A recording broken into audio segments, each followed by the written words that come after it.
a sucker for a game about the Mafia, whether it be a light, fun dice rolling game or an old, not so much fun game that has dice.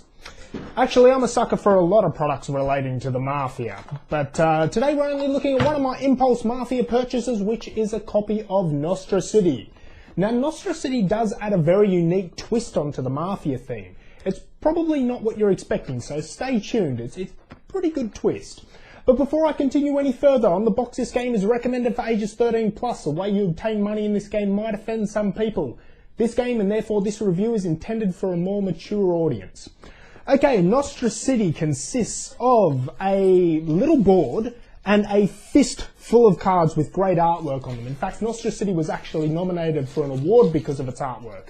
So let's have a look at some of the art whilst I tell you a bit about the unique setting for this game. In Nostra City, the godfather of the biggest crime syndicate in the Big Apple has been arrested and faces 246 charges ranging from extortion to homicide. The godfather has made it known to his faithful lieutenants that if he gets off scot-free, he'll retire and leave his place to whoever takes best care of the family business whilst he's on trial. To the lieutenants, the message is clear. Corrupting the jury, bumping off witnesses, bribery and intimidation will decide the verdict of this trial. But that would be too easy. Amongst you there may be one or more snitches secretly trying to give evidence to the FBI, trying to make sure that the godfather is found guilty. So there may be a traitor working against you, and you can't trust anyone. I really do like this artwork. Nostra City is a game for between 3 to 5 players. It has an approximate playtime of 1 hour. The rulebook is available for download in the Board Game Geek forum, so I'll just give you a quick rundown of gameplay. Let's have a look at Nostra City. Let's start with the board. This track here, labelled January to June, is a turn track. Each turn represents 1 month of the Godfather's trial, so the game lasts for a total of 6 turns. The 4 spaces here are called the street. This is where cards are placed and will become available for players to purchase. This here is the Godfather's verdict track that keeps track of how the trial's going. If the marker is in the blue at the end of the game, the verdict will be innocent, and if it's in the red, the Godfather will become guilty. This is a respect track that keeps tabs on the player's respect. If the verdict is innocent, the loyal player with the most respect will win. However, if the verdict is guilty, the snitch or the traitor with the highest respect will win. No player starts out a snitch in this game. You may become one as the game progresses, and I'll get into that soon. Okay, each turn is divided into 4 phases of play. Business, which will see players gather income. The meeting, which is a secret auction to allow players to spend income on new opportunities in the street. The trial, where players will put money into the corruption pile to try and sway the vote, either innocent or guilty. And the reception, which is just basically a clean-up phase. To do an action in any phase, you must first make a wise guy busy by simply turning him. So the more wise guys you have, the more actions you'll be able to take each turn. Players will start with 3 wise guys. Some wise guys will also give a benefit if they are made busy in a particular phase. So there's a bit of variety between the wise guys. Okay, the first phase is the business phase. Here you will do a cash-in. This is how you get your money. You'll first make a wise guy busy and a location card busy as well. Then you pick either to do a cash-in on the location or the icon. The icons represent prostitution, gambling, and drugs.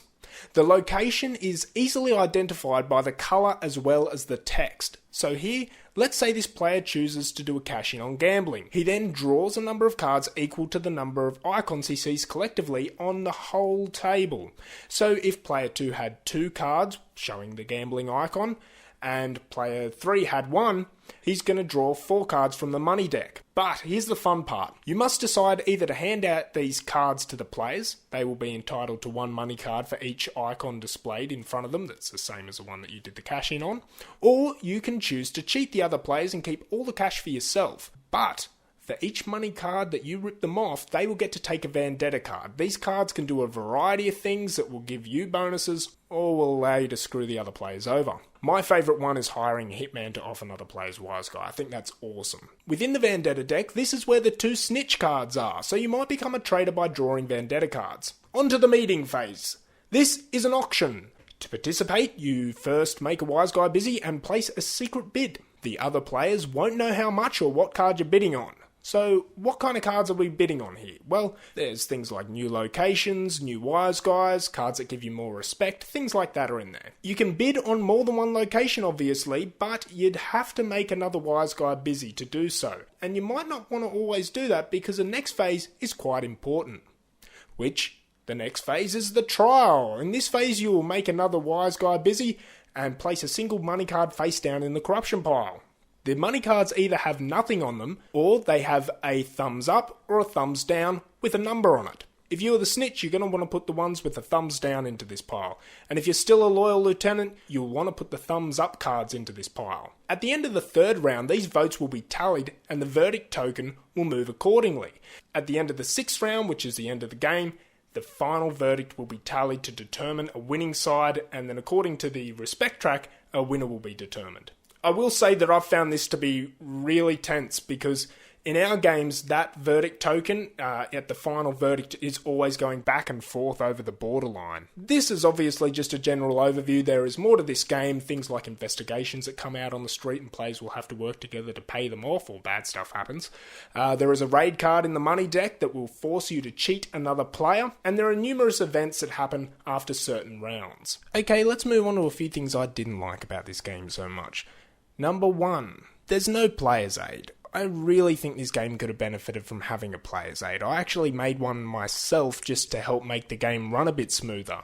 I didn't find this game hard to learn out of the rulebook, but I didn't find it easy either. I'm not sure why. All the rules seem to be covered in the rulebook, and it isn't a complex game, but I still found the rules a bit hard to follow at times. Number 2, about halfway through, this game looks like you're playing a game of 52 pickup. There are just cards all over the table facing every direction. It looks pretty damn messy. Number 3, there are events that happen after certain months. Whilst I like the idea behind these events thematically, I do feel they kind of break up gameplay. In our last game, we left a few of them out, and I found that worked a lot better. I think I'll continue to do that in future, just be a bit picky with the events that I want added in the game. Number 4, there is a slightest chance in this game that no one will become a snitch. Now, some creative shuffling of the cards will make that not so, but I'll tell you now, if you don't get a snitch in this game, I really think it'd be a bore. But look, not getting a snitch has never been a problem in our games, and that's going to be a group-dependent thing as well. I play with a group that loves to take any opportunity to stick a knife in your back, so there's no chance of that with us. Okay, let's move on to the things that I did like about this game. The traitor aspect. The traitor aspect in this game, from my experience so far, it seems quite balanced and it scales well. And I just really get a kick out of having a traitor in a game. It adds this element to the game where you're all accusing each other and nobody trusts anybody. And there's a good amount of screwage that can come from that. I really enjoy that in a game, and traitors go down well with my group, that's for sure. Number 2, the theme. I love it. I love the twist on it. The fact that it's a more modern setting, I really appreciated that as well. Number 3, of course, as I already mentioned, the artwork. Really well done. I definitely do have fun playing Nostra City, although it's not one, having played it a few times, that I'm overly excited about getting back to the table. However, I have no doubt that the game will get back to the table in the not too distant future, and I'm definitely going to be keeping it. As for replay value, I'll first have to say, look, the game isn't very expensive. If you take that into consideration, yeah, I think there is some value there. I'm not going to say it's going to be exceptional value though.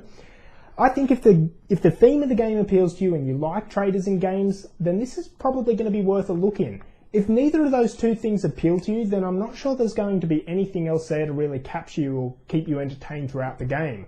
I like it. I'm just totally not in love with it, you know. But I do have fun. The only thing I'm sort of hesitant about, I'm just wondering if I get another game with the traitor in it, if this one is still going to hit the table. But that's something I suppose only time will tell. Thanks for watching another episode of Castelli Reviews, everyone, and I hope to see you all again soon.